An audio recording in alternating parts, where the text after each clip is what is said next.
नमस्कार दोस्तों, स्वागत है आपका अपना YouTube channel SK sir online class में।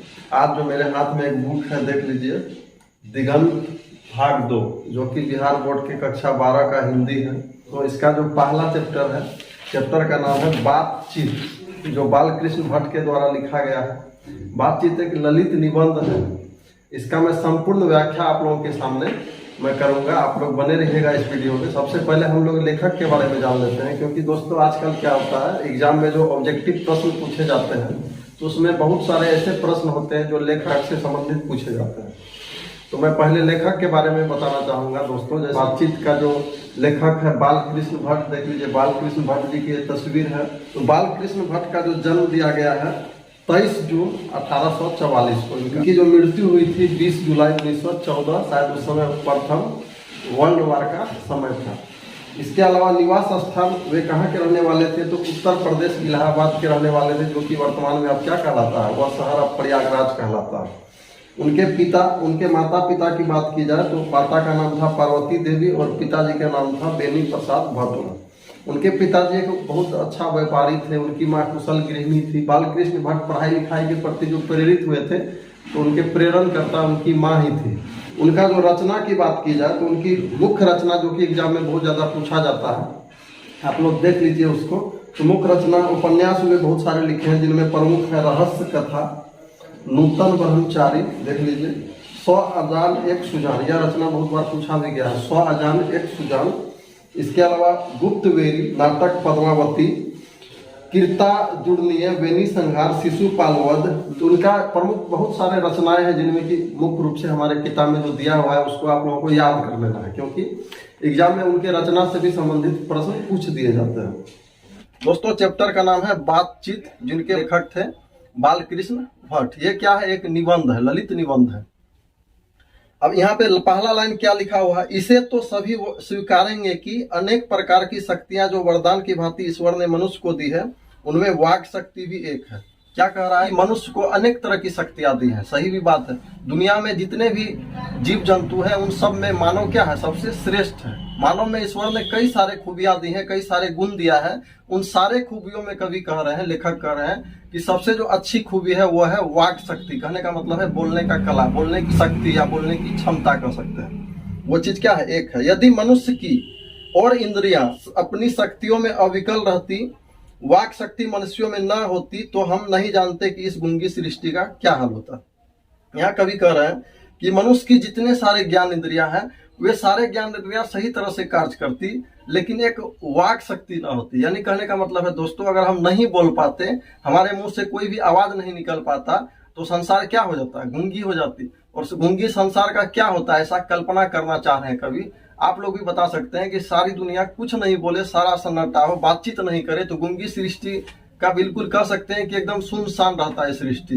न कोई किसी से बातचीत करता, सब कोई अपने में खोया रहता, तो वैसी सृष्टि क्या होता है, गूंगी हो जाती। कभी ऐसा कह रहे, सब लोग लुंज पुंज से हो मानो कोने में बैठा दिए गए होते, और जो कुछ सुख दुख का अनुभव हम अपनी दूसरी इंद्रियों द्वारा करते, उसे अवाक होने के कारण आपस में एक दूसरे से कुछ ना कहते और ना ही कुछ सुन सकते। क्या कर रहे हैं कि जब बातचीत ही नहीं करते तो सारे लोग कहीं न कहीं लुंज पुंज स्थिति में यथा तथा कोने में पड़े रहता। उसके मन में जो भी मनोभावना है, जो भी विकृतियां चल रही है, वो दूसरे को कह ही नहीं सकता। क्यों? क्योंकि बातचीत करने का क्षमता है ही नहीं मनुष्य में। तो क्या होता, उनका मन भारी हो जाता, मन में बहुत सारे बोझ जमा हो जाता, भारी हो जाता, मन में भारीपन हो जाता। अब इसके बाद क्या है, देख लीजिए, इस वाक शक्ति के अनेक फायदों में स्पीच, वक्तृता और बात शक्ति दोनों है। क्या कह रहा है, वाक शक्ति में कई तरह के फायदे हैं। जैसे स्पीच, स्पीच का अर्थ क्या हो जाएगा कि जिस तरह से हजारों की भीड़ है, सैकड़ों की भीड़ है, उसमें कोई वक्ता क्या होता है, वह अपने आप को स्पीच देता है। स्पीच में वह सिर्फ अपना ही स्पीच तैयार करके दे देता है। स्पीच में वह जोशीला भाषण भी देता है, बीच बीच में कॉमेडी भी कर देता है, ताकि पब्लिक क्या करे, बाहर श्रोता लोग जो है ना ठहाके लगा सके, मनोरंजन कर सके। लेकिन बातचीत क्या है, बातचीत कर रहा है उससे अलग है। लेकिन दोनों कहाँ से मिलती है, दोनों वाक शक्ति से ही मिलती है, दोनों कला। अब आगे कह रहा है, किंतु स्पीच से बातचीत का ढंग निराला है। बिल्कुल सही बात है। स्पीच यानी भाषण से और बातचीत से क्या है, दोनों में जमीन आसमान का फर्क है। यदि भाषण की बात की जाए तो भाषण में सिर्फ बोलने वाला अपना सुनाता है, जो सुना दे पब्लिक को सुन लेना है। बातचीत में उसको भी सुनना है, अपना भी बोलना है, एक दूसरे का भावना का क्या करना है, ख्याल भी रखते हैं। किसमें, बातचीत में। बातचीत में वक्ता को नाज नखरा जाहिर करने का मौका नहीं दिया जाता है। वह बड़े अंदाज से गिन गिन कर पांव रखता है और क्या कर रहा है, फुल पीठ पर खड़ा हो जाता है और पुण्य वाहन या नंदी पाठ की भांति घरों तक सभा साहबान, मजलिस चेयरमैन, लेडीज एंड जेंटलमैन की बहुत सारी स्तुति करे करावे और तब किसी तरह वक्तृता का आरंभ करे। ये कह रहे हैं कि स्पीच में क्या होता है, स्पीच में पब्लिक को बांध के रखने के लिए, उसको मनोरंजन देने के लिए वह बहुत सारे ऐसा शब्द का प्रयोग करता है जो कि बातचीत में कतई जरूरी नहीं है। जैसे देखे होंगे आप लोग, कहीं गए होंगे सभा वगैरह में, तो भाइयों बहनों से संबोधित करता है, लेडीज जेंटलमैन से संबोधित करता है, ताली बजवाता है, बहुत तरह का जोशीला नारा लगवाता है। तो ये किस में देखा जाता है? ये भाषण में देखा जाता है, स्पीच में देखा जाता है। बातचीत में इन शब्दों का कोई महत्व नहीं रह जाता है। जहाँ कोई मर्म या नोक की चुटकिली बात वक्ता महाशय से मुख से निकली तो ताली ध्वनि से कमरा गूंज उठता है। क्या करा, जब स्पीच होती है, बड़े बड़े भाषण होते हैं, जब कोई कॉमेडी टाइप का कुछ बात निकल जाता है तो पब्लिक लोग बड़े जोर से ताली बजाने लगते हैं, शोर शराबा करने लगते हैं, चिल्लाने लगते हैं, कमरा चारों तरफ से गूंज जाता है। इसीलिए वक्ता को खामख्वा ढूंढकर कोई एक ऐसा मौका अपनी वक्तृता में लाना ही पड़ता है जिससे कि करतल ध्वनि अवश्य हो। स्पीच देने में वक्ता क्या करता है, कुछ न कुछ ऐसा ध्वनि को चुन करके वहां पे देता है ताकि क्या रहे, ध्वनि, ताकि जो है ना श्रोता में जोश का माहौल रहे, वो लोग इस चीज को ध्यान से सुने। ये कहाँ पे देखा जाता है? स्पीच में देखा जाता है। लेकिन वहीं हमारी साधारण बातचीत का कुछ ऐसा घरेलू ढंग है कि उनमें न करतल ध्वनि का कोई मौका है, न लोगों के कह कहे उड़ाने की कोई बात रहती है। क्या होता है, जब हम साधारण बात करते हैं, आपस में किसी दूसरे से बात करते हैं, तो वहां पे जो कह सकते हैं कि वहां पे कोई कॉमेडी नहीं बोलना है, कोई स्पीच नहीं देना है, कोई जय जयकारा नहीं करना है, कोई संबोधित नहीं करते हैं, बस अपने मन की भावनाओं को क्या करते हैं, बातचीत में दूसरे के सामने प्रकट कर देते हैं। स्पीच में ऐसा नहीं होता। अब आगे क्या है देख लीजिए। हम दो आदमी प्रेम पूर्वक संलाप कर रहे हैं, में क्या होता है, हम दो आदमी प्रेम पूर्वक क्या करते हैं, बातचीत करते हैं। कोई चुटली बात आ गई, हंस पड़े। बातचीत के अंतर्गत कोई ऐसा सा चुटली बात जो थोड़ा सा हंसी पैदा करे तो हम लोग हंस पड़ते हैं बातचीत में। लेकिन हंसी का एक लेवल होता है, देख लीजिए। मुस्कान से होठों का केवल फर्क उठना ही ऐसे की अंतिम सीमा है। यानी दो आदमी जब बतियाते हैं आपस में तो हंसी कैसी होती है, एकदम मुस्कान टाइप की, स्माइलिंग टाइप की। ये नहीं कि रावण की तरह हंस रहे हा हा हा हा, वैसा हंसी बातचीत में नहीं देखा जाता है। स्पीच में जरूर देखा जाता है, बातचीत में एकदम हंसी का एक सीमा होता है। ये चीज बता रहे हैं लेखक। मुस्कुराहट से ओठों तक का केवल फर्क न उठना ही इस हंसी का अंतिम सीमा है। स्पीच का उद्देश्य सुनने वालों के मन में जोश उत्साह पैदा कर देना है। देखिए, बातचीत का उद्देश्य अलग होता है। स्पीच में के बारे में लेखक कह रहे हैं कि सुनने वाले के अंदर जोश भर देना है। स्पीच सुनने के बाद वो अपने आप को 440 वोल्ट का चार्ज ऐसा सुने, बुझा जाए कि हम 440 वोल्ट चार्ज हो गए। ये कहाँ पे देखा जाता है? स्पीच में देखा जाता है। बातचीत में ऐसा बिल्कुल नहीं होता है। आगे देखिए क्या लिखे हैं यहाँ पे। कह रहे हैं मुस्कुराहट से ओठों तक का फरकना ही इस हंसी का अंतिम रूप होता है। घरेलू बातचीत मन रमाने का ढंग है। जी हाँ, घरेलू बातचीत जब हम लोग घरों में आपस में बात करते हैं, अपने दोस्त से, अपने भाई से, अपने रिलेशन से, अपने रिश्तेदार से, मम्मी पापा से, तो क्या होता है, मन रमाने का एक तरीका होता है घरेलू बातचीत। अगर हम घरेलू बातचीत नहीं करते हैं तो ऐसा लगता है कि आज मन ही नहीं लग रहा है। तो ये लेखक कर रहे हैं। उनमें स्पीच की वह संजीदगी बेदकर हो धक्के खाती फिरती है।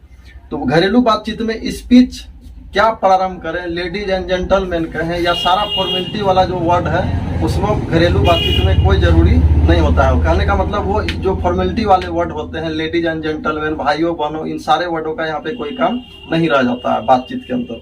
अब आगे देखिए, जहां आदमी को अपनी जिंदगी मजेदार बनाने के लिए खाने पीने चलने फिरने आदि की जरूरत है, वही बातचीत की भी उसको अत्यंत आवश्यकता है। देखिए, यहाँ पे लेखक कह रहे हैं कि जहां आदमी को अपनी जिंदगी मजेदार बनाने के लिए खाने पीने चलने फिरने की जरूरत है, वैसे ही बातचीत की उसकी जरूरत है। ठीक है, देखिए, जिंदगी को अगर मजेदार बनाना है तो हम लोग क्या करते हैं, अच्छा से अच्छा चीज खाते हैं, स्वादिष्ट चीज खाते हैं, तरह तरह का दुनिया में नाना प्रकार के वैरायटी खाते हैं। और क्या कह रहा है कि चलते हैं, फिरते हैं, घूमते हैं, भ्रमण करते हैं, जिंदगी क्या हो जाती है, मजेदार हो जाती है। लेकिन उतना ही जरूरत कवि कह रहे हैं लेखक की बातचीत है। अगर बातचीत हम नहीं करेंगे तो हमारा जिंदगी सूना सूना हो जाता है, ये समझा रहे हैं। अब आगे देखिए क्या कहते हैं। जो कुछ मवाद या धुआं जमा रहता है वह बातचीत के जरिए भाप बनकर निकल पड़ता है। हमारे मन में जितना भी तरह का किसी के बारे में गलत भावना धरा रहता है, जैसे हम मान के चलिए कोई व्यक्ति मुझसे आया और वह शिकायत कर दिया कि देखिए आपके बारे में तीसरा व्यक्ति कुछ ऐसे बोल रहा था, अब वह जैसे हम पे शिकायत किया तो हम तीसरा व्यक्ति के बारे में गलत सोचने लगते हैं। अच्छा वैसे बोल रहे हैं, बाप रे बाप, वो तो बड़ा खराब आदमी बा। अब हम जैसे ही क्या हुआ दूसरे जगह गए तो वो व्यक्ति क्या किया, वो पहले वाले व्यक्ति का शिकायत कर दिया कि देख तू ओकरा बारे में असल बोलत रहे थोड़ा सा। तो ऐसा क्या होता है दोस्त लोग कि बात को लोग इतना घुमा देते हैं कि किसी व्यक्ति चाहे वो गलत नहीं भी किया हो फिर भी उसके बारे में गलत धारणाएं हम पर बैठ जाती है। तो यहाँ कह रहे हैं कि अगर मैं डायरेक्ट उनसे बात कर लूं जिनके बारे में मुझसे शिकायत किया गया है तो इससे क्या होगा, उसके प्रति हमारे मन में जितना सारा मैल बैठ गया है, जितने सारे गंदगी बैठ गई है, अचड़ा कचड़ा सब क्या हो जाएगा, बात करने से दूर हो जाएगा, सारा डाउट क्लियर हो जाएगा। तो यही चीज यहाँ पे लेखक समझाने का प्रयास कर रहे हैं। बातचीत करने से चित्त हल्का हो जाता है, कहने का मतलब है मन पूरा हल्का हो गया, लग रहा है कि वो झूठो बोला था, हमको चढ़ा दिया था, बहका दिया था, उससे बात किए तो नॉर्मल बंदा है, वो तो बड़े आसान बंदा है। तो यहाँ पे क्या होता है, चित्त हल्का हो जाता है, मन प्रसन्न हो जाता है। अब आगे देखिए क्या है, स्वच्छ और परम आनंद में मग्न हो जाता है। बातचीत करने से आनंद भी मिलता है, एकदम मजा ही मजा आने लगता है। अब आगे देख लीजिए क्या लिखा हुआ है, बातचीत का भी यह एक खास तरह का मजा होता है। बातचीत का भी एक खास मजा है। जी हाँ, बातचीत का एक अलग इंटरेस्ट होता है, अलग मजा होता है। जिनको भी बातचीत करने की लत पड़ जाती है वे इसके पीछे खाना पीना भी छोड़ देते हैं। जानबे करते हैं, देखिए आजकल क्या हो गया, आजकल का जो ये मोबाइल का युग आ गया है, देखते होंगे कितना लोग खास करके जो प्यार मोहब्बत के चक्कर में पड़ गया है, बतियाते रहता है, कब दिन हो गया कब सांझ हो गया, मम्मी चिल्लाते रहती है, अरे बेटा खाना खा लो खाना खा लो, घुसल है मोबाइल के अंदर, लगा है बात करने, बाथरूम जा रहा है वहू गेट बंद करके बतिया रहा है। तो यह कह रहा है कि बातचीत करने की लत जिसको पड़ जाती है, कब खाएगा, कब नाश्ता करेगा, कब नहाएगा, कब ब्रश करेगा, उसका कोई ठिकाना नहीं रहता है, वो खो जाता है उसी में। वही चीज यहाँ पे कवि कह रहे हैं। अपना बड़ा हर्ज देकर उन्हें पसंद आता है पर वे बातचीत का मजा नहीं खोना चाहते। क्या कह रहे हैं कि बातचीत करते हुए वे सारा अपना कीमत भी चुका देते हैं, इतना कीमती समय वो बर्बाद भी कर देते हैं, पढ़ाई लिखाई कर रहा है वो बर्बाद कर देते हैं, लेकिन बातचीत को नहीं छोड़ना चाहता है। उसमें क्या इंटरेस्ट है, क्या मजा है, कहने का मतलब है बहुत ज्यादा मजा है, तभी ना सब काम छोड़ करके लगल है बातचीत करने में। ये चीज कभी क्या कर रहे हैं। अब यहाँ पे एक नाम आता है दोस्तों, इसको आप लोगों को याद रखना, रोबिन्स क्रूसो। किस्सा बहुधा लोगों ने पढ़ा होगा। रोबिन्स क्रूसो एक व्यक्ति का नाम है। वो क्या किया था, जिन्होंने 16 वर्ष तक मनुष्य मुख देखने को भी नहीं मिला था। उसको 16 साल तक मनुष्य का मुख तक नहीं देखा था कि मनुष्य का मुंह कैसा होता है। और कुत्ता बिल्ली आदि जानवरों के बीच में रहकर 16 वर्ष के उपरांत वे फ्राइडे के मुख से एक बात सुनी थी। फ्राइडे भी एक व्यक्ति का नाम है। क्या करा इसमें कि एक व्यक्ति था जिसका नाम था रोबिन्स क्रूसो। वे 16 साल तक किसी भी मनुष्य का मुख तक नहीं देखा था, मनुष्य का आवाज तक नहीं सुना था, वे सिर्फ कुत्ते बिल्ली के सामने रहा करते थे। 16 वर्ष के बाद क्या हुआ, एक फ्राइडे नाम का व्यक्ति से मुख से कुछ आवाज सुना, और क्या हुआ, यद्यपि उसे अपनी जंगली भाषा में कहा था। क्या करा, वो जो व्यक्ति था जंगली भाषा में कुछ कहा था, पर उस समय रोबिन्स को ऐसा आनंद हुआ मानो वह नए सिरे से फिर से आदमी का चोला पहन लिया। जब पहली बार किसी आदमी का आवाज सुना ना तो उसको बड़ी मजा आया। वो सोचा कि अरे वाह, ऐसा भी आदमी का आवाज होता है। उसको तो लग रहा है पहली बार मानव जन्म में एक दोबारा हमको जन्म हो गया, ये वो सोचने लगा। इससे सिद्ध होता है कि मनुष्य की वाक शक्ति में कहाँ तक लुभाने की ताकत होती है। क्या पता चलता है इससे कि जब वह व्यक्ति मनुष्य का पहली बार आवाज सुना 16 साल के बाद, तो वो अपने आप को नया जन्म महसूस करने लगा। इससे पता क्या चलता है कि मानव के वाक शक्ति में कितनी शक्ति होती है, कितनी पावर होती है मानव के वाक शक्ति में। जिनसे केवल पत्र व्यवहार है, कभी एक बार भी साक्षात्कार नहीं हुआ है, उन्हें अपने प्रेमी से बातें करने की कितनी लालसा रहती है। यहाँ पे समझा रहे हैं कि जिससे खाली पत्रे के माध्यम से बातचीत होता था पहले जमाने में, प्रेमी प्रेमिका खाली पत्रे भेज रहा है, लेटरे आ रहा है, लेटर जा रहा है, लेटर आ रहा है, लेटर जा रहा है, बक्सा में इतना लेटर हो जाता था उस जमाने में। कह रहा है उस जमाने में पत्र से केवल बातचीत होता था लिख करके, तो उसको कितना मजा आएगा जब उस व्यक्ति से पत्र से बातचीत करते करते आमने सामने बातचीत कर ले, फेस टू फेस बातचीत कर ले। या अभी के युग में व्हाट्सएप से चैट करते हैं, चैट करने में इतना इंटरेस्ट है, जब फेस वही बंदा जिससे हम सब दिन चैट कर रहे हैं वो सामने में मिल जाए और उससे हम बातचीत करें तो कितना आनंद आता है, बड़े अच्छा लगता है। तो वही चीज यहाँ पे कवि समझाने का प्रयास कर रहे हैं। अपना आंतरिक भाव दूसरे पर प्रकट करना, उसका आशय आप ग्रहण कर लेना शब्दों के द्वारा हो सकता है। क्या कह रहा, अपना आंतरिक भाव, मेरे अंदर क्या आपके प्रति व्यथा है, हम अपने शब्द के माध्यम से आपको बता सकते हैं। और आपके अंदर क्या व्यथा चल रही है मेरे बारे में, आप भी मुझसे शब्द के माध्यम से बातचीत करके क्या कर सकते हैं, बता सकते हैं। बातचीत का ये इंपोर्टेंस है। अब आगे देखिए क्या हुआ, यहाँ पे कवि कह रहे हैं कि जब तक मनुष्य बोलता नहीं तब तक उसका गुण या दोष प्रकट नहीं होता है। बात बिल्कुल फिट बैठता है। जब तक से कोई व्यक्ति बोलेगा नहीं तो उसका व्यक्तित्व के बारे में हम कैसे जानेंगे कि वह व्यक्ति खराब है कि अच्छा है, कि बोलता है कि नहीं बोलता है, कि कौन भाषा बोलता है, उसका कुछ पता चलेगा? बिल्कुल नहीं चलेगा। तो वही चीज कर रहे हैं, बातचीत जब मनुष्य बोलता है तभी उसके अंदर खूबी और बिना खूबी नाखूबी का पता चलता है। तो बोलना क्या होता है, जरूरी होता है।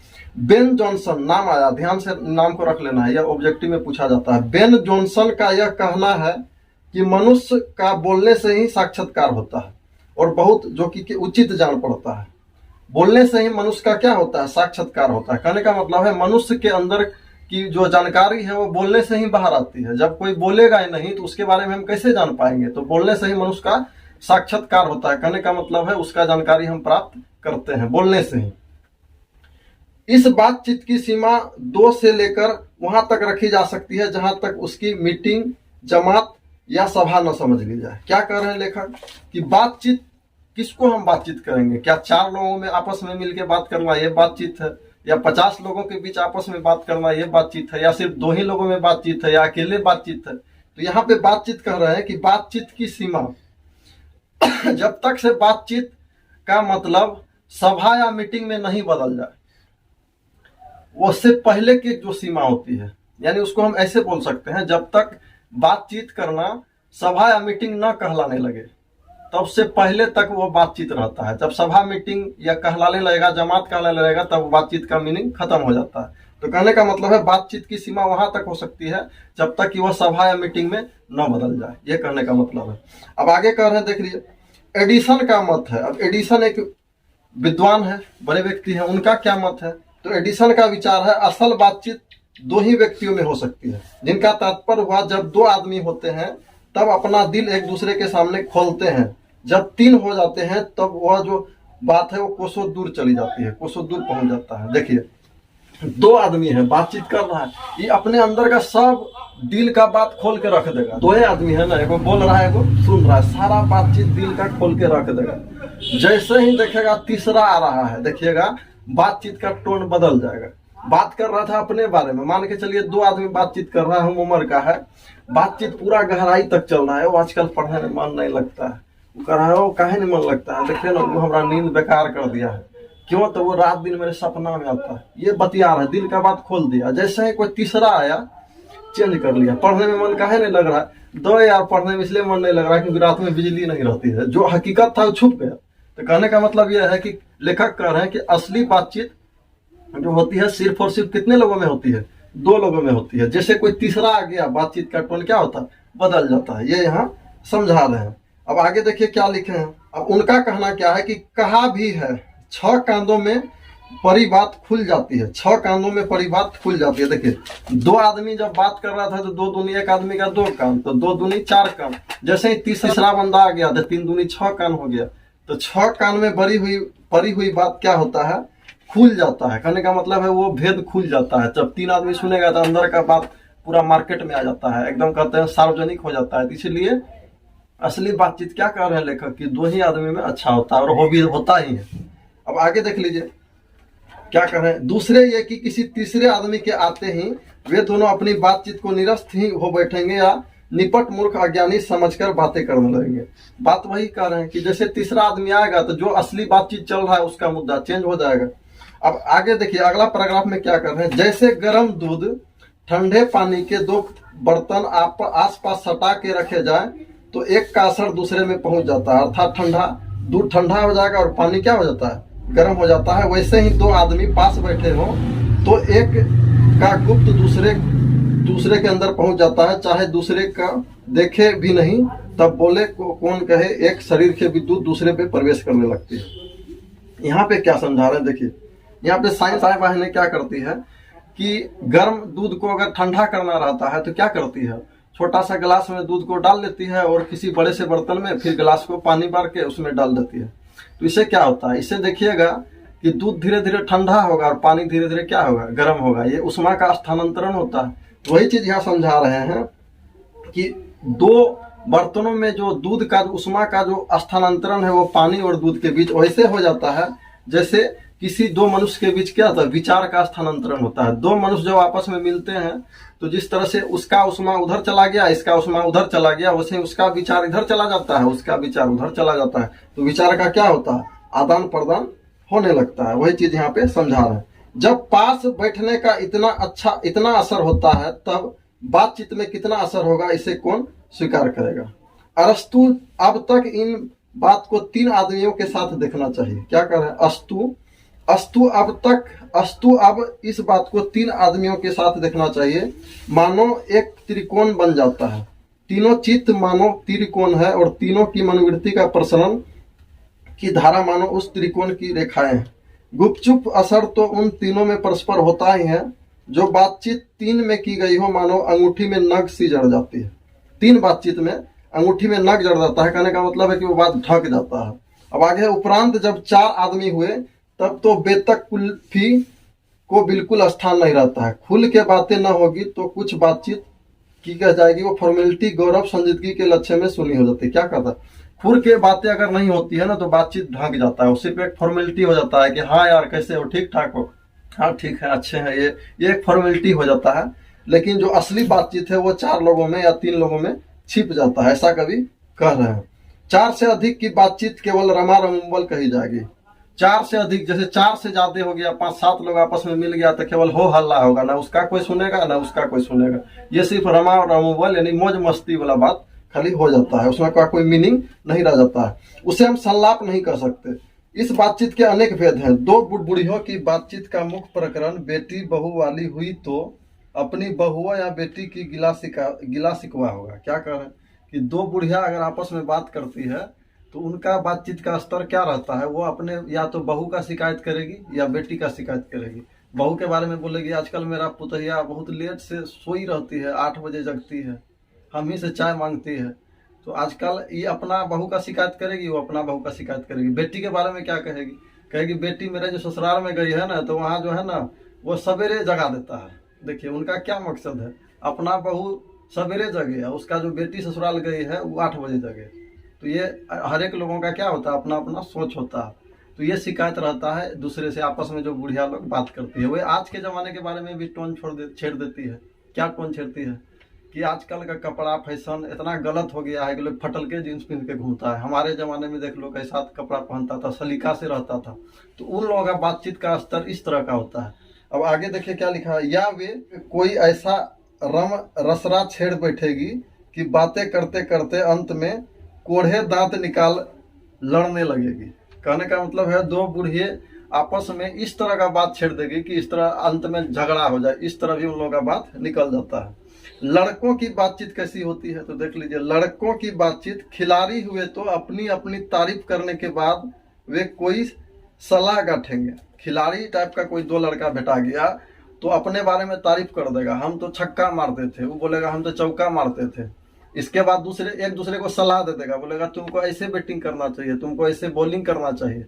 तो ये सलाह दे देते हैं। इस तरह का बातचीत का स्तर मिलता है जिससे उनको अपनी शैतानी जाहिर करने का पूरा मौका मिले। स्कूल के लड़कों की बातचीत का उद्देश्य अपने उस्ताद की शिकायत या तारीफ या अपने सहपाठियों में किसी के गुण अवगुण का कथोपकथन होता है। क्या कर रहे हैं, स्कूल के जब दोस्त आपस में बातचीत करते हैं तो या तो अपने दोस्त का शिकायत करते हैं या तारीफ करते हैं। तो हर एक जगह का बातचीत का एक अलग ही क्या होता है, माहौल होता है।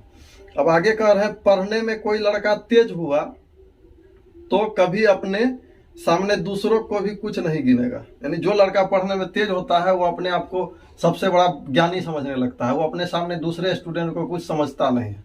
वो अपना ही बातें सब जगह सुना के रखता है कि तुमको कुछ नहीं पता है, मैं पढ़ने में ये हूँ, मैंने 5 मिनट के अंदर इतने सारे हिसाब बना रखा है। तो ये सारे सवाल, ये सारे बातचीत करते हैं जो पढ़ने में तेज होता है। आगे, सुस्त या बोदा हुआ तो दबी बिल्ली सा स्कूल भर को अपना गुरु ही मानेगा। अगर कोई बातचीत करने वाला सुस्त निकल गया, बोदा निकल गया, कहने का मतलब है मन बुद्धि का निकल गया, तो क्या लेखक कह रहे हैं कि दबी बिल्ली का सा स्कूल भर को अपना गुरु ही मानेगा। स्कूल भर तक को सबको वो अपना गुरु मानता है।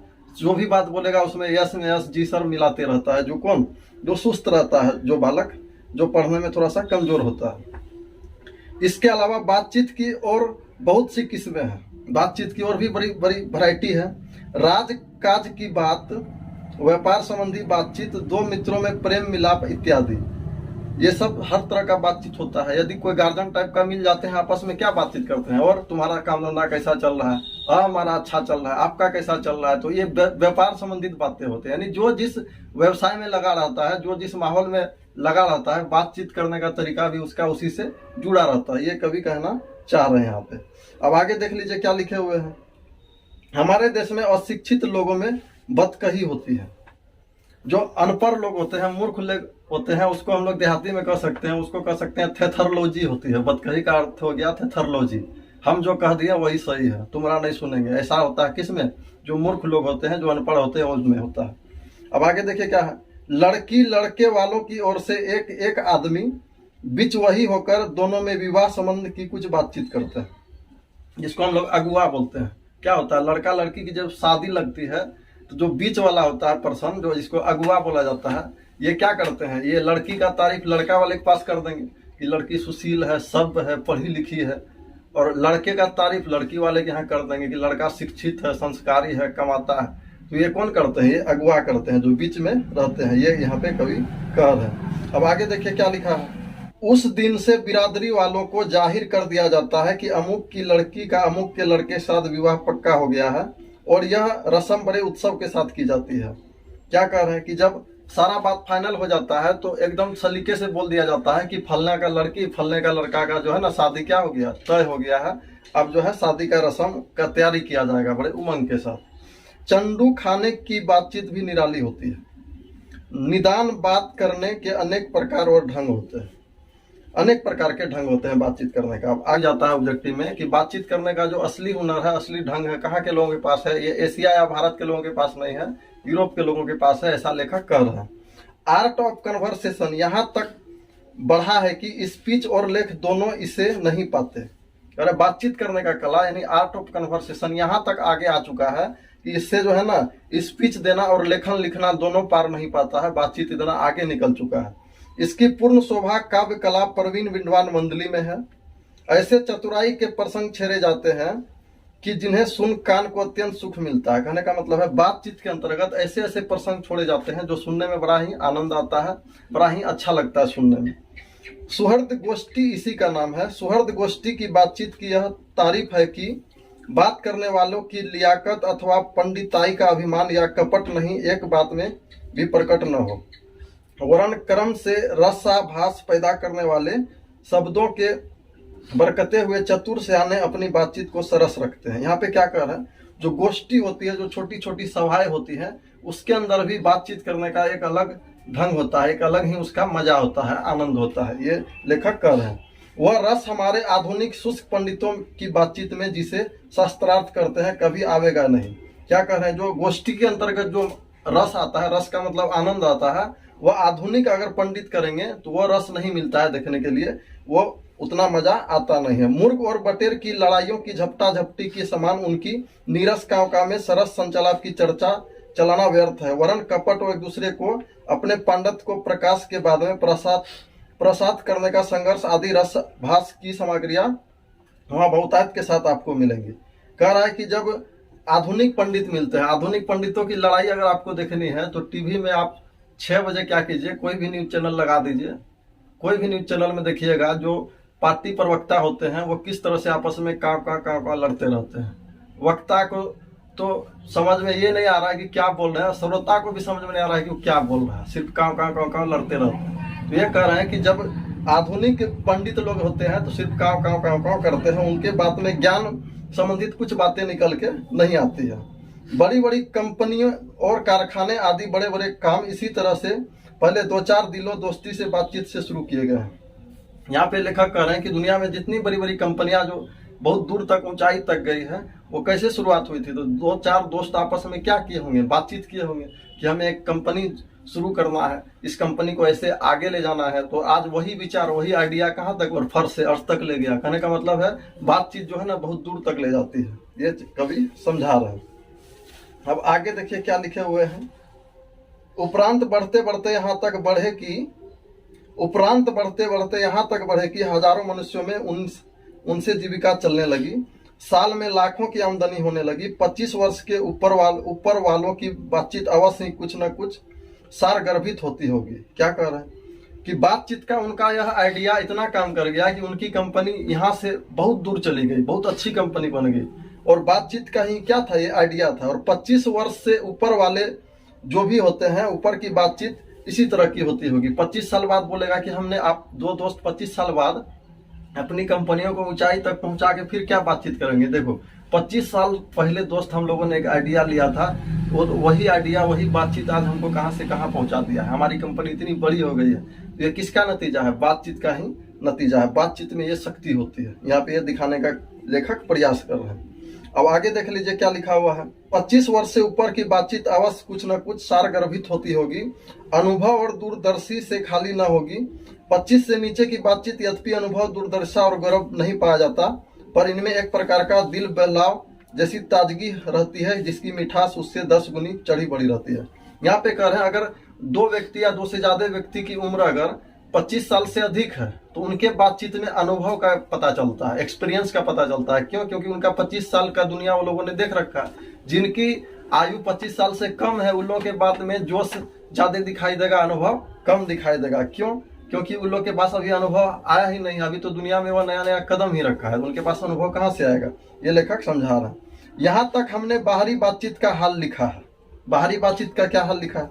जिसमें दूसरे फरीक के होने की बहुत आवश्यकता है, बिना किसी दूसरे मनुष्य के हुए जो किसी तरह संभव नहीं है, और जो दो ही तरह पर हो सकता है, या कोई हमारे यहाँ कृपा करे या हम ही जाकर दूसरे का कृतार्थ करे। क्या कर रहे हैं कि बातचीत करने के लिए कम से कम 2 मनुष्य का होना क्या है, जरूरी है। अगर 2 मनुष्य नहीं हो रहा है तो हम ही को चाहिए कि किसी के यहाँ जाके बातचीत करें या किसी को अपने पास क्या करें, बुला लें। ये होना क्या है, जरूरी है। पर यह सब तो दुनियादारी है, जिसमें कभी कभी रसभास होते देर नहीं लगती। क्या कर रहे हैं कि यह सब तो दुनियादारी की बातचीत हो गई, जिसमें कभी कभी रस आनंद भी आ सकता है, कभी कभी आनंद नहीं भी आ सकता है। क्योंकि जो महाशय अपने यहाँ पधारे उनकी पूरी दिलजोई न हो सकती तो शिष्टाचार में त्रुटि हुई है।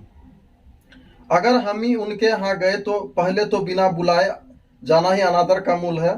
जाने पर उन अपने मन माखी बर्ताव न किया तो मानो दूसरे का प्रकार का नया घाव हो रहा था। क्या कहते हैं, अगर बातचीत करना है किसी को हम ही बुला लें, अगर थोड़ी सी भी उनका मान सम्मान में कमी रह जाती है तो ऐसा लगता है कि कोई शिष्टाचार में त्रुटि हो गई है, कोई डिसिप्लिन में कमी हो गई है, या हम ही कहीं चले गए, हमारा स्वागत अच्छा से वहां नहीं हुआ तो फिर उनसे बातचीत करने का इच्छा कम हो जाता है। यानी दिल में एक तरह का घाव बैठ जाता है कि वो व्यक्ति हम पे उतना ध्यान नहीं दिया है। ये कह रहे हैं यानी बातचीत करने में 2 व्यक्ति का राजी होना यहाँ पे ये कह रहे हैं कि जरूरी है।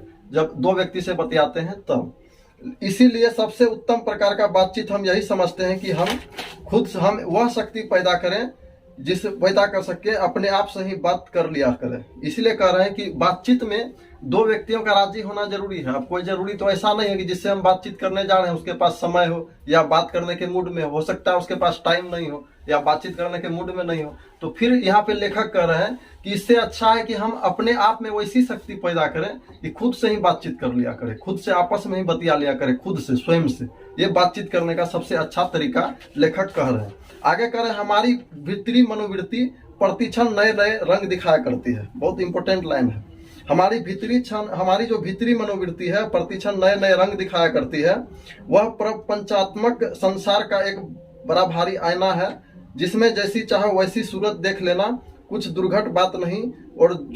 और जी ऐसा चमनिस्तान है जिसमें हर किस्म के बेल बूटे खिले हैं, ऐसे चमनिस्तान की सर में क्या कम दिल बहलाव है। यहाँ पे लेखक कह रहे हैं कि हमारी मनोवृत्ति प्रतिक्षण हमको नए नए रंग दिखाती है। हमारा मन दोस्तों इतना चंचल है कि प्रतिक्षण वह बदलते रहता है। कौन? मन। और मन हमारा क्या है, एक आईना भी है। हम जिसमें जैसा चाहें वैसा हम देख सकते हैं मन के आईना से। ये लेखक समझाने का प्रयास कर रहे हैं। मित्रों का प्रेम लाभ कभी इसकी 16वीं कला तक नहीं पहुंच सका है। इसी शेर का नाम ध्यान या मनोयोग का चित्र को एकाग्र करना है, जिसकी साधन 1-2 दिन काम नहीं है। वर्षों के अभ्यास के उपरांत यदि हम थोड़ी भी अपनी मनोवृत्ति स्थिर कर अवाक होकर अपने मन के साथ बातचीत करें तो मानो अहोभाग होगा।